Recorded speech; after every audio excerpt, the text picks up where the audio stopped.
वैश्विक और घरेलू आर्थिक स्थितियां जितनी तेजी से बदल रही हैं, उससे निपटना हर ग्रुप के लिए एक चैलेंज बन चुका है। ऐसे में भारत के सबसे बड़े कॉर्पोरेट में से एक मुकेश अंबानी का रिलायंस ग्रुप एक बार फिर फाइनेंशियल तैयारी में जुटा हुआ है। रिलायंस ने हाल ही में लगभग 180 अरब डॉलर यानी कि करीब 2 अरब डॉलर की एसेट बेस्ड सिक्योरिटीज के जरिए फंड जुटाने की योजना बनाई है।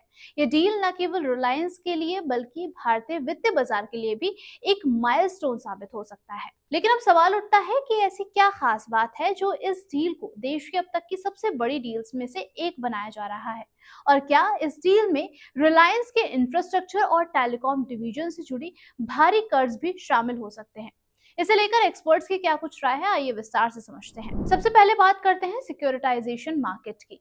भारत में सिक्योरिटाइजेशन अब भी विकसित हो रहा एक सेक्टर है, लेकिन जून 2025 की आईसीआरए रिपोर्ट के मुताबिक इस वित्तीय वर्ष के अंत तक इस बाजार का आकार जो है वो 2.5 लाख करोड़ रुपए तक या उससे ज्यादा पहुंचने की उम्मीद की जा रही है। रिलायंस की ये डील इस सेगमेंट में एक नया बेंचमार्क सेट कर सकती है।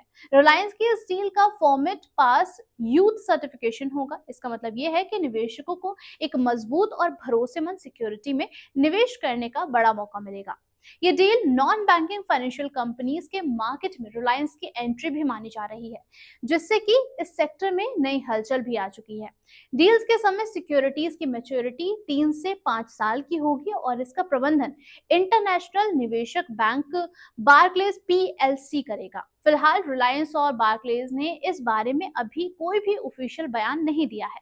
रिलायंस इस डील को ऐसे वक्त में कर रहा है जब ग्लोबल आर्थिक हालात काफी ज्यादा अनस्टेबल नजर आते हैं। खासतौर पर भारत और अमेरिका के बीच रूस से तेल की खरीद को लेकर तनाव जारी है, और ऐसे समय में ये डील रिलायंस के लिए एक बहुत ही इंपॉर्टेंट डील साबित हो सकती है। इस डील के जरिए रिलायंस के कई सारे फायदे भी हो सकते हैं, जैसे कि फाइनेंशियल स्ट्रक्चर मजबूत होगा, पुराने कर्ज में भी कमी आएगी और कंपनी नई टेक्नोलॉजी में निवेश करके अपने टेलीकॉम और इंफ्रास्ट्रक्चर सेक्टर को और ज्यादा सशक्त बनाएगी। रिलायंस पिछले कई सालों से घरेलू और ग्लोबल मार्केट में अपने वित्तीय जरूरतों को पूरा करने के लिए कई नई टेक्निक्स को अपनाता आ रहा है, और इस बार ये कदम कंपनी के लिए एक नए रणनीतिक फाइनेंशियल निवेश भी माना जा रहा है। कंपनी के कैपिटल मार्केट के लिए ये डील एक मिसाल भी साबित हो सकती है, क्योंकि ये स्टॉक्स और सिक्योरिटीज के लिए एक नए अवसर भी खोलती हुई नजर आती है।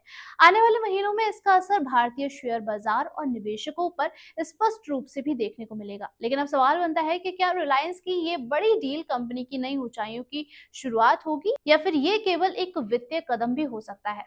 समय ही बताएगा। फिलहाल निवेशक जो हैं इस डील पर और कंपनी की स्ट्रैटेजी पर अपनी नजर बनाए हुए हैं।